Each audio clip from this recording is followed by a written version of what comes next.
Hi guys, this is Raj. Welcome to my channel Raju temple guide. ఈరోజు మనం తిరుమలగిరి గ్రామ చివారులోని స్వయంభూగా వెలిసిన భూలోని వెంకటేశ్వర స్వామి తీర్థాన్ని సందర్శిస్తాం. రండి. కలియుగ దేవుడు శ్రీ వెంకటేశ్వర స్వామి. వేక అంటే పాపాలను, కట అంటే తొలగించే, మరియు ఈశ్వరుడు అంటే దేవుడు. పాపాలను తొలగించే దేవుడిగా శ్రీ వెంకటేశ్వర స్వామిని పిలుచుకుంటారు. ఈ స్వామిని ఏడుకొండలవాడు, గోవిందుడు, బాలాజీ, తిరుమలప్ప, వెంకటరమణ, మలయప్ప అని ముద్దుగా పిలుచుకుంటారు. అయితే కుబేరుని దగ్గర తీసుకున్న అప్పులు తీరలేక శ్రీ వెంకటేశ్వర స్వామి కొన్ని రోజులు ఈ కొండపై ఉండేవాడని స్థల పురాణం. మరి ఈ ఆలయం ఎక్కడ ఉంది? ఈ ఆలయ పురాణాల గురించి ఇప్పుడు తెలుసుకుందాం. తెలంగాణ రాష్ట్రం జయశంకర్ భూపాల్పల్లిలోని రేగొండ మండలం తిరుమలగిరి గ్రామ చివారులో పాండవుల గుట్టపై ఈ శ్రీ వెంకటేశ్వర స్వామి ఆలయం ఉంది. పాండవుల గుట్ట భారతదేశంలోని తెలంగాణ రాష్ట్రంలో జయశంకర్ భూపాల్పల్లిలోని రేగొండల మండలం తిరుమలగిరి గ్రామంలో ఉంది. ఇక్కడ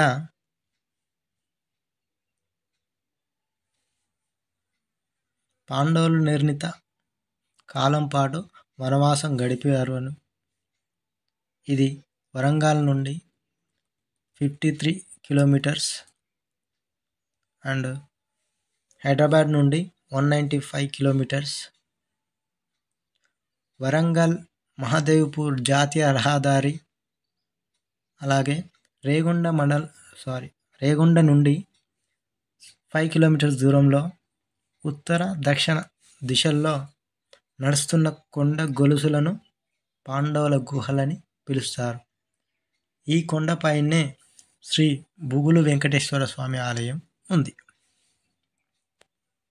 ఈ ఆలయం పురాణ ఆలయాల్లో ఒకటిగా చెప్పబడుతుంది. ఇక్కడ స్వామివారిని దర్శించుకుంటే అప్పుల బాధలు తొలగిపోతాయని భక్తుల నమ్మకం. ఎందుకంటే ఈ ఆలయం గర్భగుడిలో వెలిసిన శ్రీ వెంకటేశ్వర స్వామిని బుగులు లేదా గుబులు వెంకటేశ్వర స్వామి అని పిలుచుకుంటారు. అందుకే ఈ వెంకటేశ్వర స్వామిని పిలవడం వెనుక ఒక పురాణ గాథ కూడా ఉంది. ఈ ఆలయ పురాణం ప్రకారం శ్రీ వెంకటేశ్వర స్వామి పద్మావతి అమ్మవారిని వివాహం చేసుకున్నప్పుడు ఆపై స్వామి కుబేరు నుంచి అప్పు తీసుకుంటాడు. ఈ విధంగా చేసిన అప్పును స్వామి వడ్డీ చెల్లిస్తున్నాడని చెబుతారు.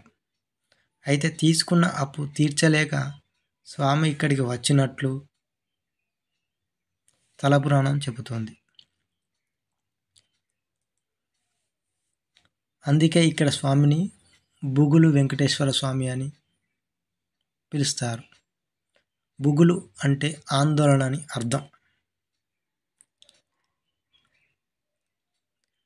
అలా ప్రాచీన కాలం నుండి పూజలు అందుకుంటున్న ఈ ఆలయంలో ప్రతి సంవత్సరం బ్రహ్మోత్సవాలు నిర్వహిస్తారు. ప్రతి సంవత్సరం కార్తీక పౌర్ణమి నుండి 5 రోజులు పాటు బ్రహ్మోత్సవాలు నిర్వహిస్తారు.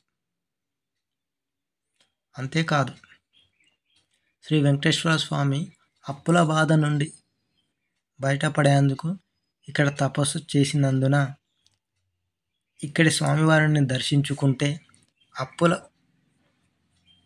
ఉండవని భక్తుల విశ్వాసం. పైనుంచి వ్యూ ఒకసారి చూడండి. లోపల కెమెరా నాట్ అలౌడ్. లోపల స్వామివారు ఇలా ఉంటారు చూడండి.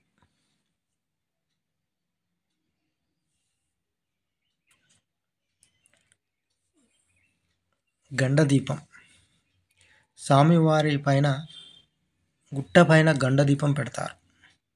దానికి వెళ్ళే మార్గం ఇది. వెళ్దాం రండి. చాలీ చాలని జీతం, అప్పులు చేయనిదే గడవని వైనం. అప్పులు చేయడం సరే, తీర్చే మార్గం ఏది? ఆపదముక్కుల వాడు ఆదుకుంటే ఏమైనా సాధ్యమవుతుందేమో అని ఆశపడుతుంటారు సగటు మధ్యతరగతి జీవులు. తీవ్రమైన ఆర్థిక ఇబ్బందులు అప్పులు చేయడానికి కారణమవుతుంటాయి. అప్పుల సమస్యతో బాధపడేవారు బుగులు వెంకటేశ్వర స్వామి ఆలయాన్ని దర్శిస్తే ఆర్థిక ఇబ్బందులు తొలగిపోతాయని చెబుతుంటారు. స్వామిని దర్శించిన భక్తులు ఈ ఆలయంలోని స్వామివారిని దర్శిస్తే ఆర్థిక బాధలు తొలగిపోతాయని భక్తుల విశ్వాసము కూడా. ఈ ఆలయంలో ఉన్న అఖండ దీపంలో నూనె వేసి దీపం వెలిగిస్తే రుణబాధలు తీరుతాయని భక్తుల విశ్వాసం.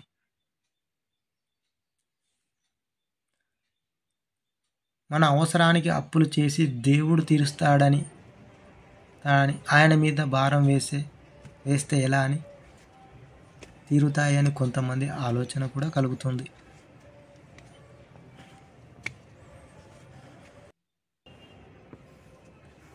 ఇలా 2 కొండల మధ్య నుండి మార్గం ఉంటుంది. ఈ రాళ్ళ మీద నడుస్తూ వెళ్ళాలి పైకి.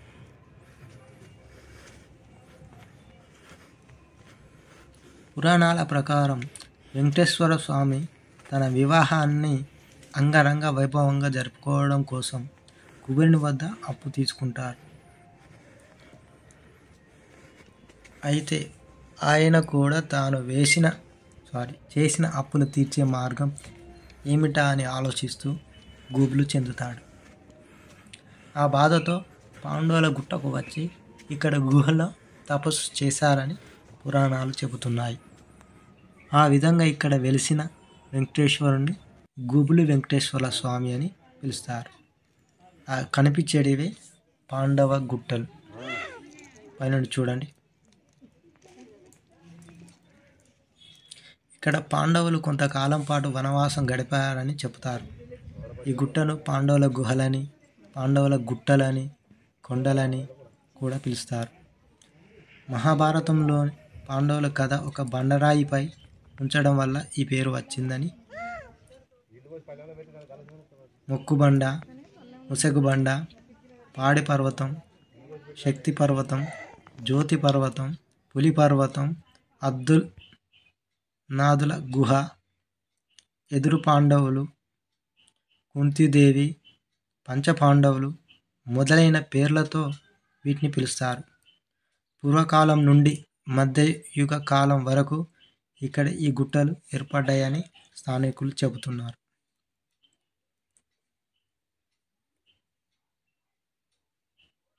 చూడండి పైనుంచి ఒక వ్యూ.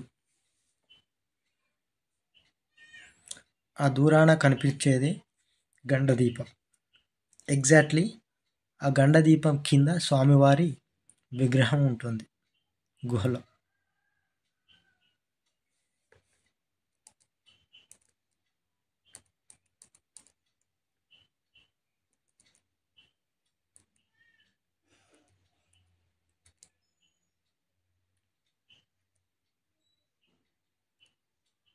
ఇది మొత్తం పాండవుల గుట్టలంట. గండదీపం దగ్గరికి వెళ్దాం రండి. వాళ్ళందరూ ఆయిల్ పోసి గండదీపాన్ని వెలిగిస్తుంటారు. చాలామంది భక్తులు పైకి చాలా కష్టపడుతూ ఈ కొండపైకి వస్తారు. కొండ పైనుంచే వ్యూ చూడండి. నేను ఎక్కేసరికి ఆఫ్టర్నూన్ అయింది, కానీ అప్పుడు కూడా మంచి ఎలా ఉంటుందో చూడండి.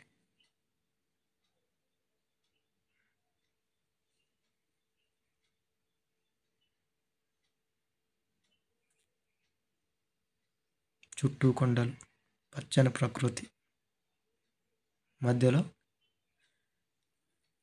పూలోని వెంకటేశ్వర స్వామి దేవాలయం. గండదీపాన్ని చూపిస్తారండి.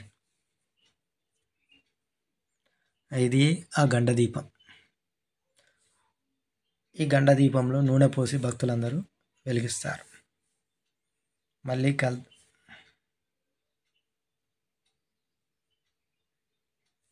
ఇవి పాండవుల గుట్టలు. పైనుంచి కిందికి దిగే మార్గం నుండి కనిపిస్తాయి గుట్ట. పైకి వెళ్ళే మార్గంలో కూడా ఈ గుట్టలు కనిపిస్తూ ఉంటాయి. 2 కొండల మధ్యన నడుస్తూ పైకి ఎక్కాలి. రండి కిందికి వెళ్దాం. కిందికి వెళ్ళాక ఈ కనిపించే చెట్టు చుట్టూ భక్తులు తిరుగుతున్నారు కదా, దానికి కారణం ఏంటంటే భక్తులు వారి మొక్కులు చెల్లించుకున్నాక తిరుగు ప్రయాణమై ఇంటికి వెళ్ళే ముందు భక్తులందరూ చెట్టు చుట్టూ తిరిగి వెళ్తారట. అదేంటి అని అడిగితే అది ఇక్కడి ఆచారం అని స్థానికులు చెప్పారు. చుట్టూ చూడండి, ఇవి షాప్స్. ఇప్పుడు వెళ్ళే వెహికల్స్ కూడా ఆ చెట్టు చుట్టూ తిరిగి వెళ్తుంటాయి. చాలా షాప్స్ ఉన్నాయి. నేను కొంతవరకే తీశాను.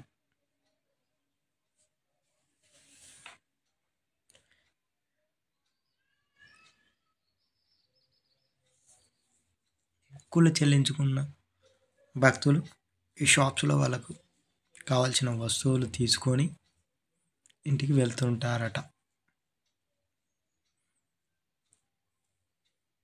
ఇక్కడ 5 రోజుల పాటు ఈ ఉత్సవాలు జరుగుతాయని స్థానికులు చెప్పారు. Okay guys,